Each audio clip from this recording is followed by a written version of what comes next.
Il est 20h, madame, monsieur, bonsoir. Au sommaire dès ce soir, Kinshasa veut des éclaircissements de l'Ouganda au sujet de propos tenus par son chef d'état-major général de l'armée. Son ambassadeur a été convoqué par la ministre d'État en charge des affaires étrangères. Nous parlerons lutte contre le banditisme urbain. Près de 270 délinquants urbains ont quitté Lubumbashi pour le centre de formation de Kanyamaka CC. Vous le verrez dans cette édition. Poursuite de la publication de résultats des élections législatives et provinciales. La CENI a rendu public le résultat de Yakoma dans le Nord-Ubongi et Massi Manimba dans le Ukwilu. Enfin, la musique congolaise en deuil. Le célèbre batteur de Wenge, BG Sigamignon est mort ce jeudi en Inde. De son vrai nom, Blaise Bongongo est décédé après une prise en charge médicale en Inde de suite d'un accident de circulation survenu à Kinshasa. Bienvenue si vous nous rejoignez sur la RTNC. On commence. Le président de la République a un nouveau portrait officiel pour son deuxième quinquennat, reçu demain de la ministre de la Culture et Arts. La réalisation de ces portraits a suivi toute la procédure. Blandine Zovo. Le portrait officiel du chef de l'État est une œuvre de l'esprit qui constitue la représentation photographique du président de la République. Un signe du pouvoir institutionnel en RDC, ce nouveau portrait du deuxième quinquennat du chef de l'État Félix-Antoine Tshisekedi Tshilombo lui a été remis en main propre par la ministre de la Culture et Arts, Madame Yolande Elébé, en sa qualité de ministre de tutelle. Alors nous sommes venus pour lui remettre son portrait officiel pour la deuxième mandature et bien évidemment nous en avons profité aussi pour parler de certains autres sujets liés à la culture. Le portrait a suivi toutes les procédures normales, c'est peut-être ça aussi qui a fait que ça a un peu traîné avant que ce portrait officiel lui soit remis, mais maintenant tout est fait et il a reçu officiellement son portrait officiel. Et nous, en tant que ministère de tutelle, par rapport à la création, nous avons fait donc la partie administrative, mais ce qui concerne la distribution, ça se fera par la chancellerie. Emblème iconographique du président de la République, ce nouveau portrait sera distribué par la chancellerie des ordres nationaux tel que le prévoit la loi en cette matière. Pour la ministre de la Culture, ce portrait sera affiché dans toutes les institutions de la République et d'autres services publics, les ambassades et missions diplomatiques de la RDC, des écoles et autres établissements d'enseignement public et privé.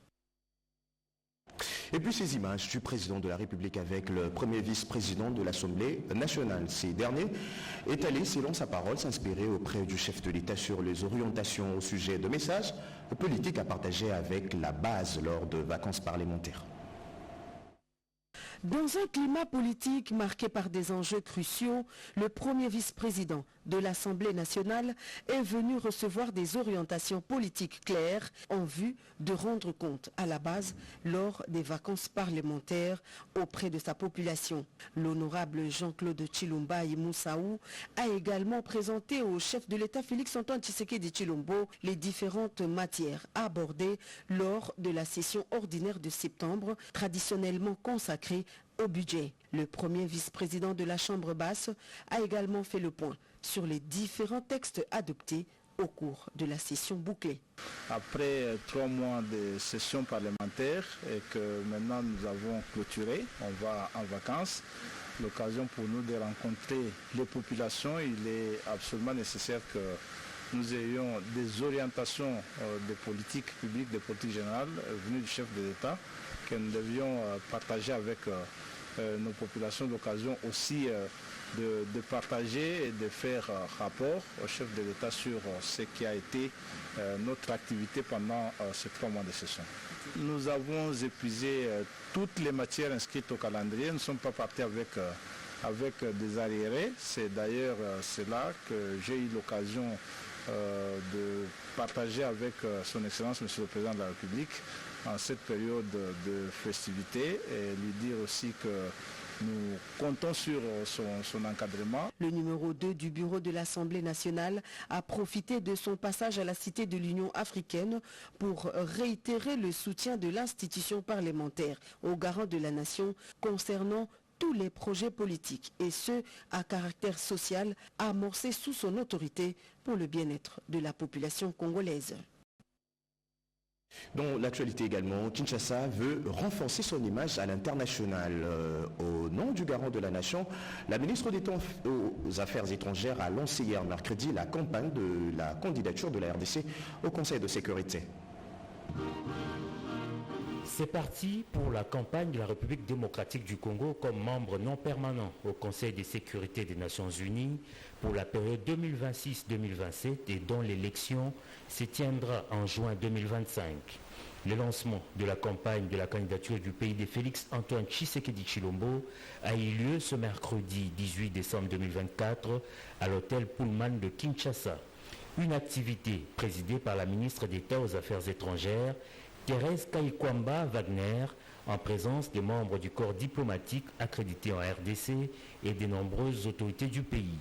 Ce réveil diplomatique actuel de la RDC porte toute une signification, fait savoir la chef de la diplomatie congolaise. Le réveil diplomatique actuel s'inscrit dans le programme d'action du gouvernement 2024-2028, qui vise notamment à renforcer l'image de la République démocratique du Congo comme un acteur de paix et de coopération internationale. En tant que nation, nous croyons fermement que la paix et la sécurité internationale sont les fondements sur lesquels repose le développement durable et le bien-être de nos populations. Mue par un haut sens de responsabilité, la République démocratique du Congo reste convaincue que son expérience unique, sa position géostratégique au cœur de l'Afrique et son engagement en faveur de la paix et de la sécurité en font un candidat idéal pour siéger au sein de cet organe crucial des Nations Unies. Ce retour de la République démocratique du Congo au Conseil de sécurité, soutenu par l'Union africaine et la communauté économique des États de l'Afrique australe SADC, ouvrira de nouvelles perspectives pour le pays. Le retour de la République démocratique du Congo au Conseil de sécurité des Nations Unies ouvrira de nouvelles perspectives de coopération et d'échanges multilatéraux. Ceux-ci permettront non seulement de maximiser sa contribution à l'atteinte des ODD, mais également de renforcer sa participation à la définition et à la mise en œuvre du nouvel agenda pour la paix, afin d'influencer, grâce à son potentiel diversifié et à une expérience unique, le débat sur la réforme des opérations de maintien de la paix, ainsi que la réforme du système de sécurité collective des Nations Unies. Séance tenante, la ministre d'État a par la suite dévoilé la plaque de campagne de la République démocratique du Congo.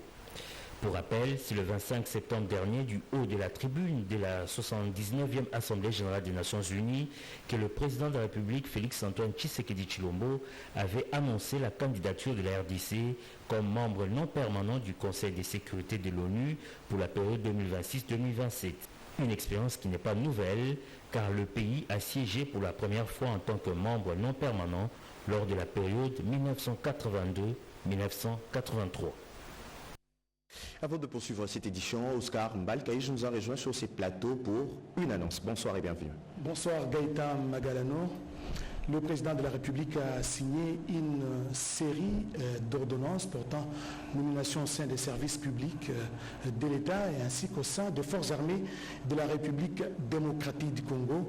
Nous allons nous retrouver juste après ce journal pour les contenus, la teneur de toutes ces ordonnances prises par le garant de la nation.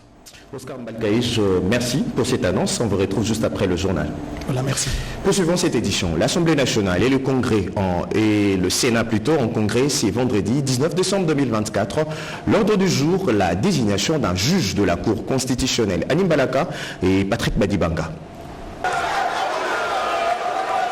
Après la clôture de la session ordinaire de septembre, le 15 décembre dernier, les deux chambres du Parlement convoquées chacune en session extraordinaire vont se réunir en congrès le vendredi 20 décembre sur décision signés par leurs présidents respectifs, à savoir Samalou Kondé du Sénat et le professeur Vital Kamerhe de l'Assemblée nationale pour la désignation d'un nouveau juge à la Cour constitutionnelle en remplacement du juge Ouassenda Songo Cornet, arrivé en fin mandat après 9 ans de bons et loyaux services rendus à la nation. Pour préparer ces grands rendez-vous, le président de l'Assemblée nationale, le professeur Vital Kamerhe, accompagné du rapporteur Jacques Joly et de la questeur Chemel Lunda Polipoli, est allé à la rencontre du président du Sénat Samalou Alpha Condé pour échanger sur cette question afin d'avoir une vision harmonisée de cette séance. Il faut noter qu'à l'issue de ces échanges, les bureaux des deux chambres ont convoqué respectivement la conférence des présidents, instance de concertation entre différents responsables pour discuter autour de l'organisation de ces congrès. Vous savez, vous rappellerez que la session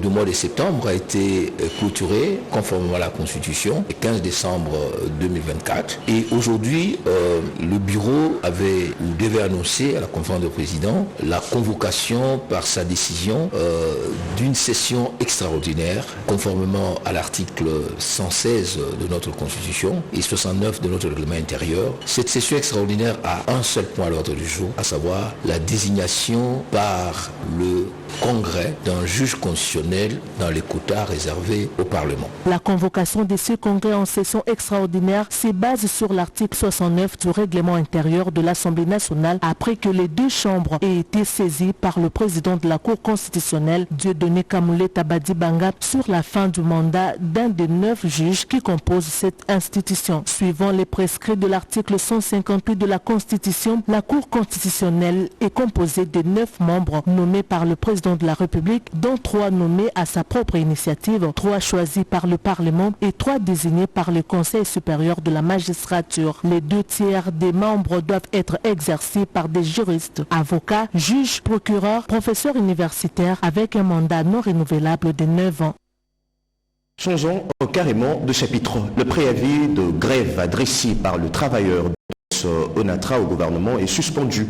Un accord sur le paiement de 2 mois d'arriéré a été trouvé près des échanges entre l'intersyndicale, la direction générale et le gouvernement. Chimandondo Pompomba et Joe Patrick Koukou.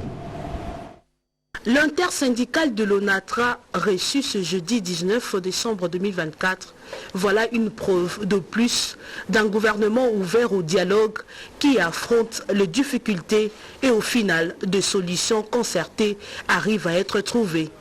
Entourée de ses ministres sectoriels, la chef du gouvernement, Judith Soumina Toulouka, répond point par point aux revendications de cette entreprise du portefeuille. Sans fausse modestie, c'est même visible. En tout cas, ce gouvernement, il accompagne l'ONATRA dans tous les compartiments de sa vie. Donc, nous sentons qu'il y a une volonté ferme de pouvoir sortir cette entreprise de son propre sommeil. L'ONATRA compte près de 36 000 agents actifs et retraités inclus. L'intersyndicale apprécie l'approche de la Première ministre pour son sens d'écoute et la méthode trouvée pour répondre aux desiderata exprimés. Le préavis de grève est suspendu. Effectivement, sur les bas syndicales a suspendu notre préavis de grève. Je rassure à tous les travailleurs que nous sommes sortis tête haute. Le gouvernement a pris l'engagement de libérer les 24 et mois et les quinzaine de mois de janvier et mois. Par rapport au dossier de spoliation, vous savez qu'après l'église catholique, c'est l'ONATRA, mais notre patrimoine immobilier spolié par les dinosaures de l'ancien régime, nous avons toutes les listes et il y a une commission déjà que maman Premier ministre vient de mettre en place, et gouvernement, direction générale, conseil d'administration et puis les bas syndicales. Aussi gérant et vibrant hommage au président de la République. Et si nous nous retrouvons ici, c'est grâce aux institutions du chef de l'État. Et maman Premier ministre a prouvé que vraiment une nationaliste. Et nous sommes fiers. L'ancien ONATRA pourra bien être exploité pour résoudre la question des embouteillages dans la capitale. Cette piste est sur la table. Le transport fluvial est une réponse. L'acquisition de taxis fluviaux pour assurer le transport de quinoa est envisageable. Autre grand titre d'ici soir, poursuite de la publication de résultats des élections législatives et provinciales. La CENI a rendu public le résultat de Yakoma dans le Nord-Ubangi et Massimanimba dans le Kwilu. Jean-Pierre Ndolo, Titi Samba et Geresto Funge. 48 heures après la clôture des élections législatives nationales et provinciales reprises le 15 décembre dans les circonscriptions électorales de Massimanimba, dans le Kwilu et de Yakoma dans le Nord-Ubangi, le président de la CENI, Denis Kadima Kazadi, a procédé mercredi à la publication des résultats provisoires. Le nombre de sièges pour la députation nationale Nord-Ubangi est de 2 députés sont élus à titre provisoire Mboui Kaya Nyi Mboui Guido, Nzangi Ngelengbi Antoine. Nous passons à Massimanimba. Nombre de sièges à pouvoir 5. Mazenga Mukanzu Didier, Kamisendu Kutuka Jean, Kinkie Mulumba Trifon, Sindani Kandambu Donald, enfin Louasangu Mouheta Paul. À la suite du mot de circonstance du président de la SUNI, le rapporteur Patricia Ntseya Moulela a fait la lecture des décisions relatives à la publication des résultats provisoires de ces scrutins repris dans les circonscriptions électorales issues respectivement de 240 bureaux de vote de Massimanimba et de 133 de Yakoma. Je le disais en titre, Kinshasa veut des éclaircissements de l'Ouganda au sujet des propos tenus par son chef d'état-major général de l'armée, de propos de nature à compromettre les relations entre la RDC et l'Ouganda. Son ambassadeur a été convoqué par la ministre d'État en charge des affaires étrangères.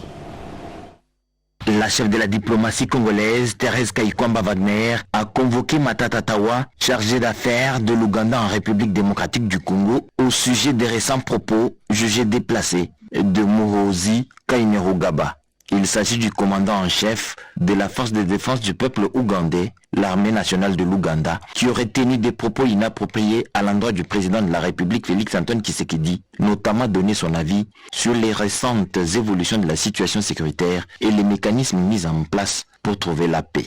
And our position on this matter et notre position sur cette question has been clear est claire from day one.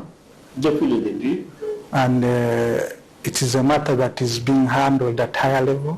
C'est une question qui est gérée au plus haut niveau between the two presidents. Entre les deux chefs d'État. Une situation tendue, une fois de plus, entre l'Ouganda et la République démocratique du Congo, qui mérite une clarification officielle immédiate des autorités ougandaises sur cette prise de position concernant la question de la guerre dans l'Est, ainsi que sur l'état des relations entre les deux pays, a précisé la ministre d'État, ministre des Affaires étrangères, coopération internationale et francophonie, au chargé d'affaires de ce pays voisin, parfois sujet à controverse. Et puis c'est communiqué, le coordonnateur du mécanisme national de suivi s'est exprimé sur l'état actuel du processus de Luanda. Le mécanisme déplore le refus volontaire et planifié du président rwandais Paul Kagame de répondre à l'invitation du président angolais Joao Lourenço, président en exercice de la CIRGL et médiateur désigné par l'Union africaine pour la conclusion d'un accord de paix à Luanda. Le 15 décembre 2024 avec le président de la RDC, Félix-Antoine Tshisekedi Tshilombo. Le mécanisme national de suivi de l'accord cadre d'Addis Abeba note avec regret le manque de considération du président d'Angola qui n'a été prévenu de la non-venue de ces derniers qu'à la dernière menait en revanche. Il apprécie à sa juste valeur la présence remarquable de son Excellence Uhuru Kenyatta, ancien président du Kenya et médiateur désigné dans la crise qui sévit à l'est de la RDC. Le refus du président du Rwanda de s'y rendre à Luanda pour la conclusion d'un accord de paix démontre à suffisance son caractère belliciste et sa volonté de persister dans la violence armée contre la RDC et sa population en élisant les efforts d'une paix durable dans la région de Grand Lac. Forte et absurde de s'y trouver être la contradiction du gouvernement du Rwanda qui d'une part affirme que la question du 1-23 constitue un problème interne au Congo et d'autre part exige d'introduire dans un accord de paix entre la RDC et le Rwanda une clause exigeant un dialogue direct avec le 1-23.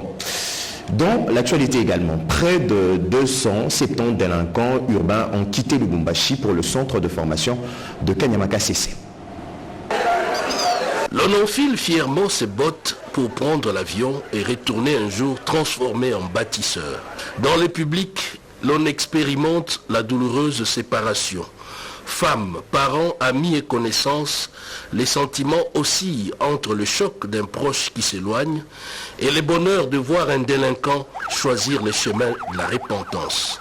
270 jeunes Kuluna quittent Lubumbashi pour le centre de formation de Kanyama-Kasese. Le général-major Jean-Pierre Kassongo-Kabwik, commandant du service national, use de la pédagogie pour exprimer les biens fondés de cette démarche qui transforme toute une vie. Les gens estiment qu'avec le départ de ces jeunes désœuvrés qui sont à la base de l'insécurité, lorsqu'ils partent, il y a quand même la calmie dans la ville. Le travail que nous sommes en train de faire est en train quand même d'apporter des solutions à certains problèmes. Posez-vous la question, si le commandant suprême n'avait pas pris l'initiative d'engager le service national dans l'encadrement de la jeunesse désœuvrée, où serions-nous aujourd'hui? C'est plus de 10 000 jeunes qui sont au service national. Imaginez un peu 10 000 jeunes désœuvrés, bandits, dans nos villes. Nos villes auraient été invivables aujourd'hui. Nous avons un programme, nous sommes en train d'y aller étape par étape. Le moment viendra où nous allons vraiment nous engager à prendre des volontaires. Plusieurs centres sont en construction, vous avez suivi le gouvernement et le commandant suprême s'engage.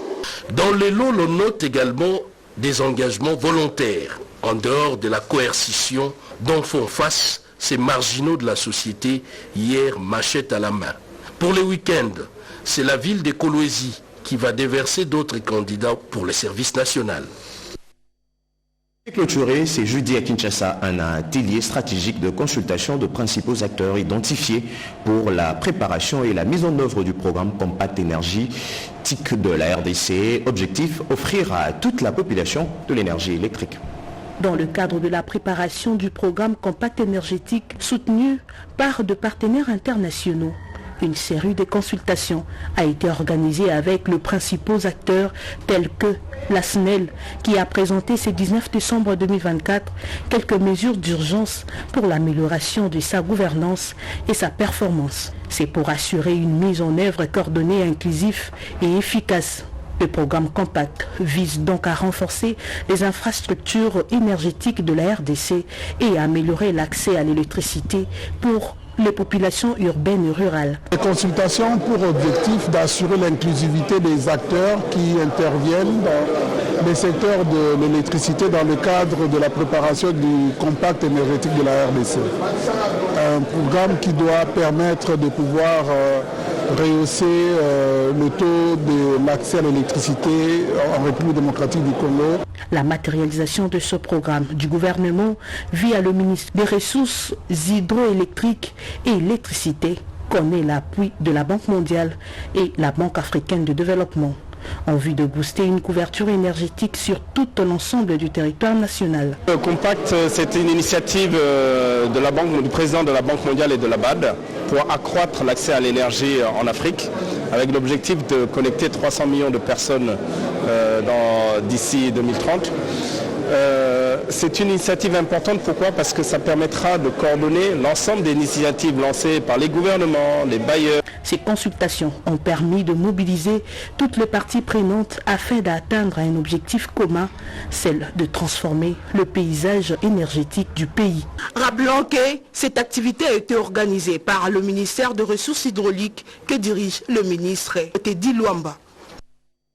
Énergie toujours. Le ministère de Ressources hydrauliques et électricité compte améliorer à 60% le taux d'accès à l'électricité en RDC. Un contrat de performance signé en 2024 a été au centre de débat.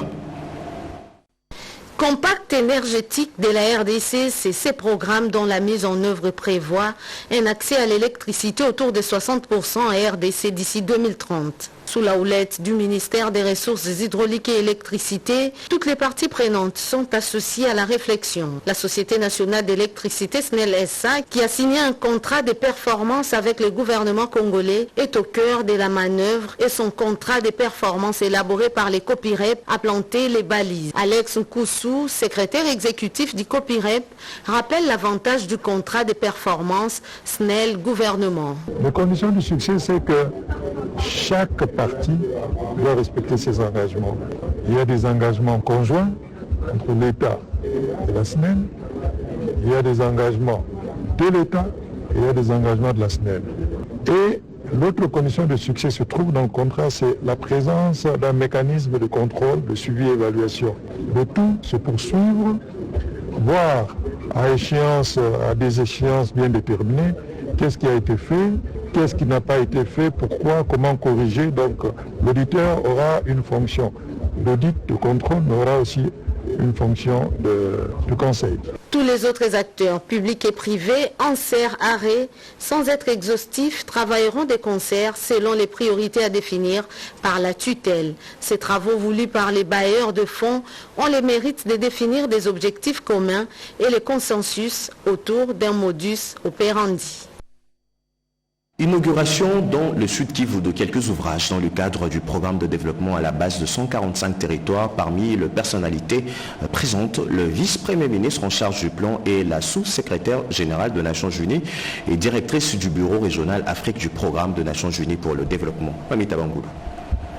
Bonne nouvelle pour les habitants du territoire de Kabaré dans le Sud Kivu. Le centre de santé de Binza vient finalement de voir le jour. Cette infrastructure a été construite dans le cadre du programme de développement de 145 territoires. Le vice-premier ministre du plan et de la coordination de l'aide au développement Guilain Nyembo a remis cet ouvrage aux autorités du territoire. Heureux de passer encore par ici au Sud Kivu pour concrétiser la promesse du président de la République. Les 145 territoires, c'est au milieu de nulle part. C'est ça la vision du président de la République, que tout le monde puisse bénéficier de l'assistance, en tout cas des investissements de l'État pour le bien-être de chacun d'entre nous. Pour sa part, la sous-secrétaire générale des Nations Unies pour le développement et administratrice adjointe du PNUD pour l'Afrique, Aouna Eziokonoa, salue la matérialisation de ce projet voulu par le chef de l'État, Félix Antoine Tshisekedi. Peut-être qu'on a eu cet ouvrage dans cette communauté, on pourra enregistrer une réduction sensible du taux de mortalité maternelle et infantile. On a vu ce produit et on sait que ça va matérialiser la vision du chef de l'État pour ne laisser personne pour compte. L'infirmier titulaire du centre de santé de Mbinza dans le territoire de Kabaré exprime sa satisfaction après la fin de ses travaux. Nous disons merci au président Félix Antoine Tshisekedi de cette matérialisation de ce projet. Pour le moment, nous souhaitons que nous allons bien améliorer comme il y a déjà un bâtiment qui est déjà aux normes standards, qui est bien équipé. Signalons que la directrice du bureau régional croit que ce centre de santé va aider à résoudre notamment le problème des femmes qui accouchent en dehors des normes médicales. Avec ces équipements de haute qualité, ce centre de santé va offrir aux habitants des cabarets des soins appropriés. Le désengorgement de ports et entrepôts en RDC constitue un casse-tête pour certains opérateurs économiques. L'agence de Maritime Internationale vient d'acquérir une nouvelle grue mobile à l'Ambikaï. C'est une nouvelle ère qui s'ouvre dans le secteur des transports maritimes international en République démocratique du Congo. Ayant capté la vision du président de la République, Félix Antoine Tshisekedi Tshilombo, du transport multimodal, le staff dirigeant de l'Agence maritime internationale du Congo vient d'acquérir une grue mobile Kalmar qui va contribuer sensiblement à l'amélioration du service d'entreposage pour les grands bénéfices de cet établissement. Au cours de la cérémonie de réception de cet outil de travail, tour à tour, les PCA et l'ADG ont fait savoir que cet engin est un fruit du partenariat location-vente avec l'usine de fabrication et va booster les économies de cette entreprise et du pays. Avec l'acquisition de ce nouvel engin, cette autogrue, fruit de la location-vente, qui est une antichambre du leasing et qui va nous permettre de produire davantage, de réaliser davantage de recettes pour le relèvement et le développement continu de l'entreprise. Nous avons estimé qu'avec l'acquisition de cet engin, c'est une nouvelle ère qui entre dans notre société Amicongo SA, que nous voulons être prospères. Cette société qui devrait voir les conditions de vie de ses travailleurs s'améliorer et pourquoi pas participer au développement et au relèvement économique de notre pays. Cet engin sera mis à la disposition des opérateurs économiques qui œuvrent dans le secteur d'importation pour l'entreposage de leurs conteneurs. Et puis, nos enfants, vos enfants vont se régaler à la foire internationale de Kinshasa pendant ces périodes de festivités. La FIKIN ouvre ses portes déjà ce samedi. Béatrice Charon. Placé sous le thème promotion des échanges commerciaux pour la diversification de l'économie nationale. L'événement de cette année marque un tournant décisif dans le paysage économique et culturel de la RDC. La foire internationale de Kinshasa est baptisée Foire internationale du Congo-Kinshasa. Il y a ouverture solennelle 21 décembre 2024 de la 46e édition foraine, et qui est la toute première édition sous le gouvernement de la Première ministre Judith Suminho. Il n'est pas bon la foire internationale du Congo-Kinshasa se taise pendant que notre tutelle, le ministre Julien Paluku, est en train de faire des efforts pour qu'à travers l'initiative AGOA, beaucoup d'entreprises nationales puissent voir leur production être promues au niveau international. Et aussi au moment où le pays a adhéré à la ZLECAf, il n'est pas bon que le pays continue à espérer seulement sur un seul secteur, qui est le secteur minier. Il faut que toutes les productions nationales dans tous les secteurs soient connues, non seulement par les Congolais, mais aussi par les étrangers. Parce que la foire, c'est un marché commun. Le directeur général de la Foire internationale de Kinshasa, Didier Kabampele Ngaboul, est déterminé à redorer l'image de marque de la FIKIN et surtout son paysage datant. Autre chose, la réunion technique présidée par le ministre du Commerce extérieur a traité de questions liées à la mise en œuvre de la stratégie ZLECAf-RDC. Les autres détails dans ces reportages signés Didier Sefou et Yvette Mankoutima. La mise en œuvre de la stratégie ZLECAf-RDC, zone de libre-échange continentale africaine focalisée sur le développement des chaînes de valeur avant l'entrée effective de la RDC dans cette zone économique a été au centre d'une réunion technique mercredi à Kinshasa entre les ministres du Commerce extérieur Julien Paluku Kahongya, entouré des experts de son cabinet, et l'économiste en chef du plan directeur d'industrialisation et de diversification économique de la Commission économique des Nations Unies pour l'Afrique CA, Adama Ekberg Koulibaly. La RDC, qui a bénéficié de l'expertise de la CA dans l'élaboration de sa stratégie ZLECAf, qui a intégré l'aspect environnemental adopté mercredi par les experts et avec les grands projets du développement de la chaîne des valeurs autour des batteries et des véhicules électriques, doit désormais servir de modèle au niveau de l'Afrique centrale, a fait entendre l'envoyé de la Commission économique des Nations Unies pour l'Afrique CA. La CEA donc est venue renouveler son engagement auprès du ministre pour l'accompagner jusqu'au bout de la tâche du travail qui a été déjà initié au niveau du ministère de l'Industrie pour faire en sorte que la RDC puisse gagner le pari d'acquérir de nouveaux parts de marché mondiaux, d'exporter plus de produits manufacturiers à partir de cette base manufacturière de classe mondiale que constitue la RDC. Pour une bonne mise en œuvre de la stratégie ZLECAf-RDC, une réunion stratégique entre les experts du ministère du Commerce extérieur et celui de l'industrie ainsi que de la CA sera organisée dans un bref délai. Un colloque a été organisé à Kinshasa. Des scientifiques venus de tous les horizons ont réfléchi sur une paix durable en RDC et dans la région de Grand Lac. La partie orientale de la RDC est en proie depuis 3 décennies à une crise sécuritaire qui la fragilise avec des effets destructeurs sur la qualité de la vie nationale. Pour les recteurs de l'université Saint-Augustin de Kinshasa, c'est une guerre par procuration imposée par les décideurs du monde pour fragiliser la RDC. Hier, les puissances se battaient pour le caoutchouc congolais et aujourd'hui la bataille, c'est autour de minerais de la transition énergétique. Ces réflexions seront un faisceau de lumière, une boussole pour la construction de la paix, a conclu le père Diaté Zoulois. Lors de la conférence inaugurale, Monseigneur Sébastien Mouyengo a fait l'état des lieux des crises dans la sous-région des Grands Lacs africains avant de plancher sur les causes de ces crises à répétition, voici bientôt 30 ans. Pour l'évêque d'Ouvira, la crise dans l'Est est complexe et hétérogène. Elle est le fruit des prédations organisées de la haute finance internationale qui veut avoir une main mise sur les innombrables richesses que regorge la RDC. Le prélat croit en la théorie du complot international. Auparavant, le représentant du nonce apostolique a plaidé pour l'avènement du message de paix du pape François et de la plénitude de la vie qui implique l'épanouissement intégral de l'homme. Même discours pour le délégué de la FOPAFA, la fondation du pape François en Afrique. La commission interministérielle sur la migration à la télévision numérique terrestre s'est réunie ce jeudi au ministère de la Communication et Médias. C'est une exigence de l'Union internationale de télécommunications qui vise à moderniser le paysage audiovisuel mondial et à optimiser l'utilisation du spectre de fréquences jadis exploité par la télévision. Éteindre les fréquences analogiques et de migrer vers le numérique.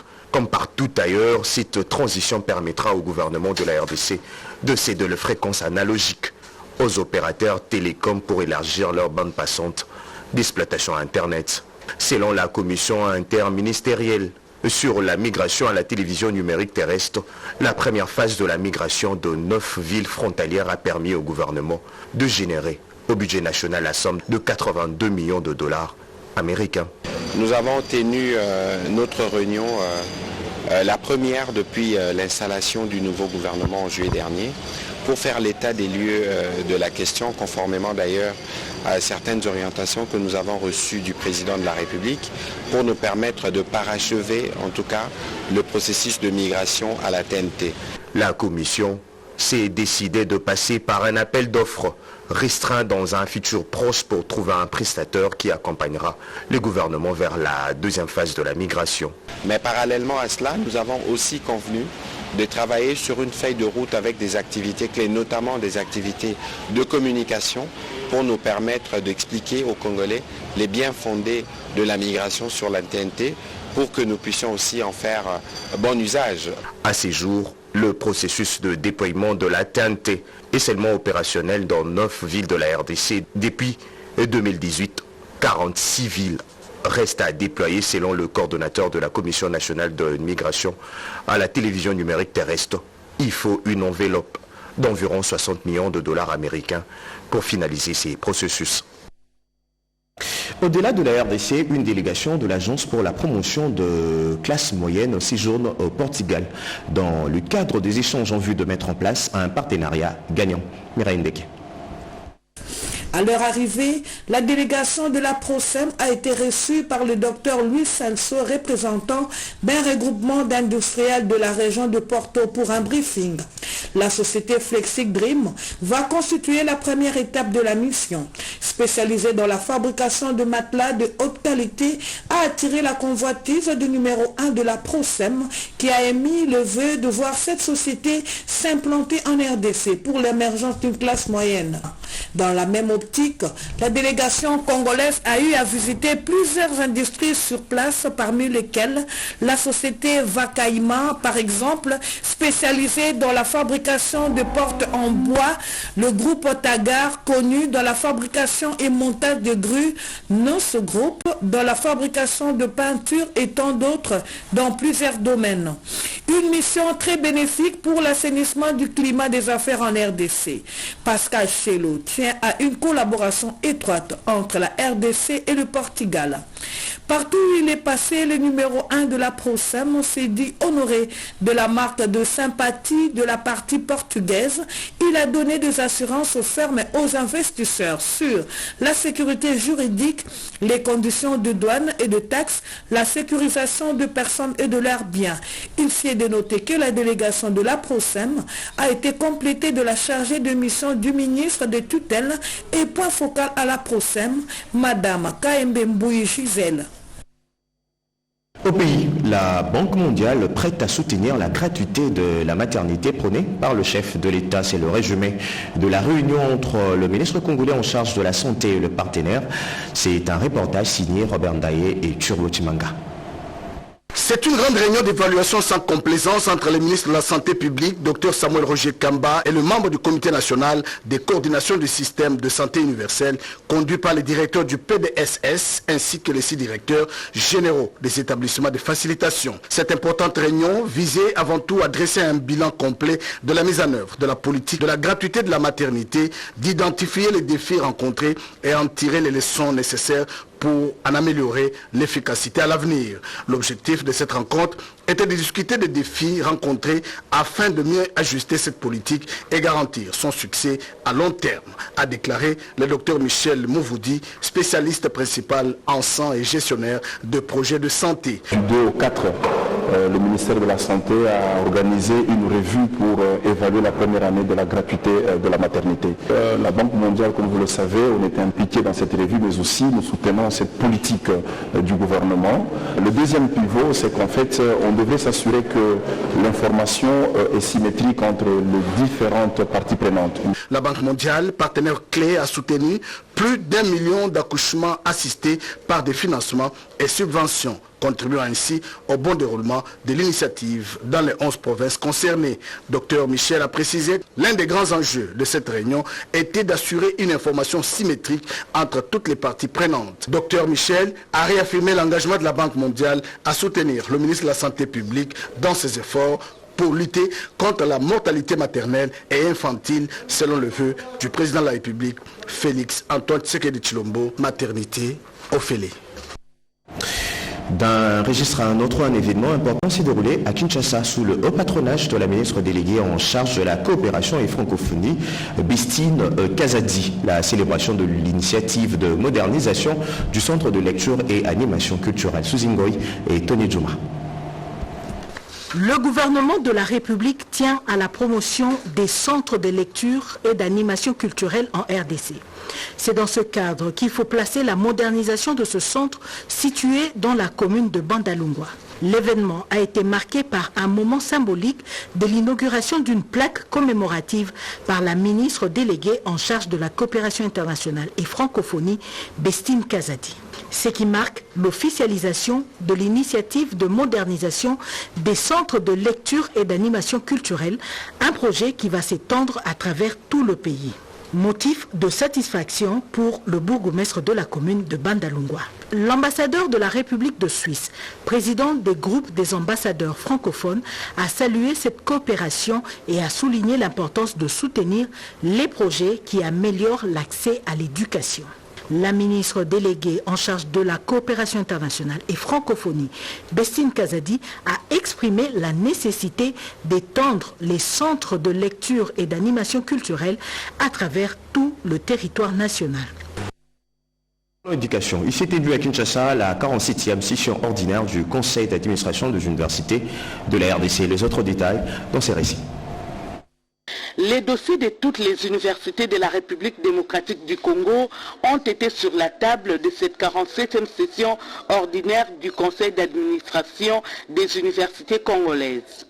Du fonctionnement de ces établissements en passant par les conditions d'admission au 3e cycle. La tenue de ces assises est une joie pour le recteur de l'université de Kinshasa.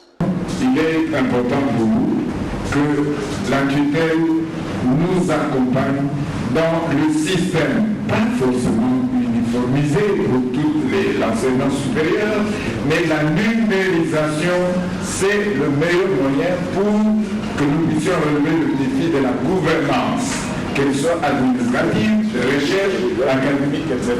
Les attentes sont nombreuses. L'enseignement supérieur, une nouvelle supplémentaire pour réajuster les salaires. Les professeurs de l'enseignement supérieur ont reçu une assurance santé et qui fait que nous sommes soignés quand nous sommes malades, que les établissements font un effort de pouvoir payer la prime locale aux agents.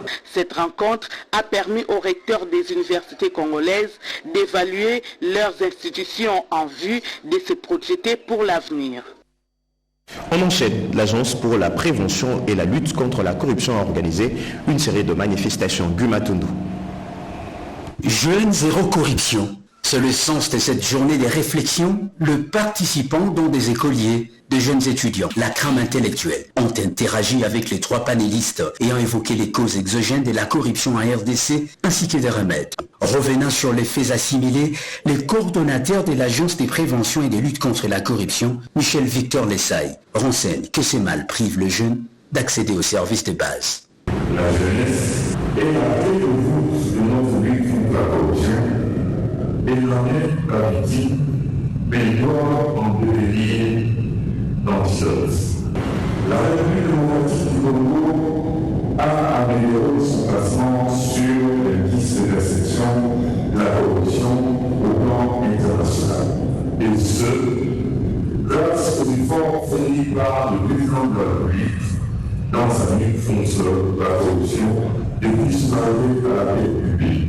La journée des réflexions visant à renforcer la culture de l'intégrité, le rejet de la corruption et faits assimilés chez le jeune vient en appui d'une stratégie nationale déjà mise en route par l'APLC, a confié Béni Laure Kamouzikou, coordonnatrice adjointe de cette agence de la présidence de la République. Avec 1,8 milliard de jeunes, la lutte contre la corruption est vitale pour l'avenir de près d'un quart de la population mondiale, indique l'ONUDC.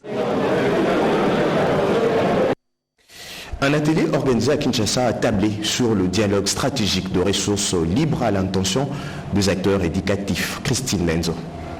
La région des Grands Lacs connaît une forte instabilité et de multiples crises qui occasionnent le déplacement des populations. Cela perturbe la vie sociale et le parcours éducatif des enfants, surtout pour les filles et adolescents. Les projets éducation des filles pour un avenir meilleur dans les Grands Lacs et du FAM en sigle a travaillé 5 ans durant pour faciliter l'accès à une éducation de qualité dans les zones touchées par les différents déplacements pour favoriser leur autonomisation par l'éducation et les soutiens financiers. Et enfin, nous avons travaillé aussi sur les filles afin qu'elles puissent porter elles-mêmes leur plaidoyer. Ce projet a touché plus de 25 400 filles, adolescents et femmes dans la région. En RDC, plus de 2800 filles vivant au camp de réfugiés de Lucenda à Fizi ont réintégré l'école depuis le début de ces projets EduFam réalisés grâce au consortium entre la structure CECI et la Fondation Paul Gérin-Lajoie. Aussi grâce à l'appui financier du gouvernement canadien. Et on a réussi à ramener sur les bancs d'école plus de 1400 filles avec des systèmes de rattrapage. On note aussi l'accompagnement de Caritas Goma et des partenaires régionaux comme la COCAFEM GL. Concertation des collectifs des associations féminines de la région des Grands Lacs a été honorée d'assurer la coordination régionale. Il est à noter que lors de cette cérémonie de la clôture du projet EduFam, présidé par les délégués du ministère du Genre, Famille et Enfants, l'assistance a suivi une projection sur les réalisations et l'impact de ces projets au Sud Kivu. Aussi, la présentation de l'abbé Pierre Kamani qui a souhaité à son tour la pérennisation. Amsada. Le personnel qui se sont distingués dans leur parcours professionnel dans différents domaines de la vie seront primés avec le trophée Mamamouilou première édition. La cérémonie officielle de remise de prix sera présidée par le chancelier des ordres nationaux dans la salle banquet du Palais du Peuple le samedi 21 décembre 2024. L'événement est patronné par la ministre de la Culture, Art et Patrimoine. Toujours en bref et en image, la musique congolaise en deuil. Le célèbre batteur de Wenge BCBG, Siga Mignon, est mort ce jeudi en Inde. De son vrai nom, Blaise Bongongo est décédé après une prise en charge médicale en Inde des suites d'un accident de circulation survenu à Kinshasa. Madame, Messieurs, voilà tout pour ce soir. Les agents et cadres de la RTNC souhaitent un heureux jour de naissance à Madame Sylvie Elengue Nyembo, directrice générale de la RTNC, aussi à Catherine Zozi Wambombo. Ne zappez pas, Oscar Mbal revient dans quelques secondes pour la lecture des ordonnances présidentielles. À toutes et à tous, bonsoir chef.